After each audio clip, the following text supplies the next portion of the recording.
Yego, amarozi abaho, kuzingwa bibaho ndetse no gufatirwa bibaho.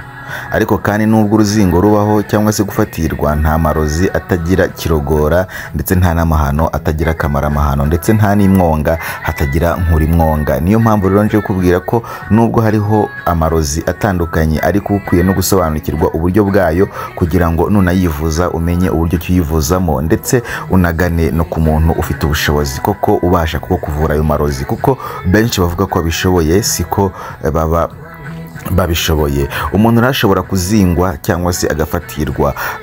Kuzingwa rero ni umuntu wafatiriwe kenshi na kenshi aba ubona nta na muntu umugana mu byo gurushako, nta umugana, nta umuganiriza, ukasanga n'umuntu uraho, nta umutinyuka, nta ugira gute, nta umubenguka, nta ugira gute, kandi mu by'ukuri afite igikundiro, hari ukasa, hari ukameze, hari ukakora, hari uko yitwara, ariko ugasanga ni hake cyane abasha kubona n'abamugirira ubwo rugwiro rwo kuba banamubaza icyo kintu.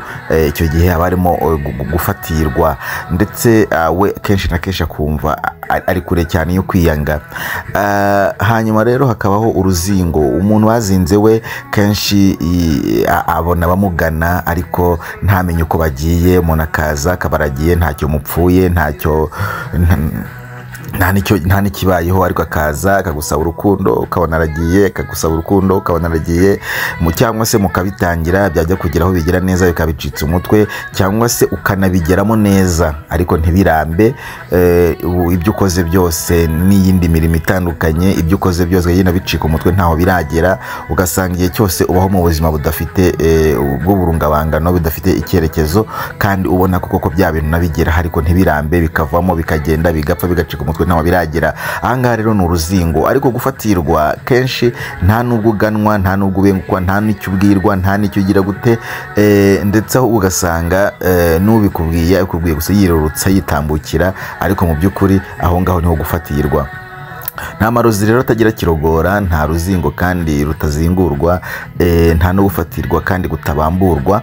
Wowe ushobora kuba wumva ukeneye ubufasha cyangwa se ubwunganizi cyangwa se ubuvuzi bwimbitseho, ushobora gusoma kuri iyo screen, hanyuma ukarebaho nimero ziriho, hanyuma ukazihamagara cyangwa se ukandika message, hanyuma noneho ukabasha kugirwa inama zigendanye no kuzingwa. Kuzingwa, ushobora kuzingwa ku buryo bw'urushako, ushobora gufatirwa, cyangwa se ukazingwa ku buryo bwo gutwita, ku buryo bw'uru rubyaro. Ibyo byose rero biravurwa, kandi nta marozi nyine atagira kirogora, nta n'amahano atagira akamaramahano, ndetse nta n'imwonga atagira nkurimwonga. Ndakwifuriza gukira neza.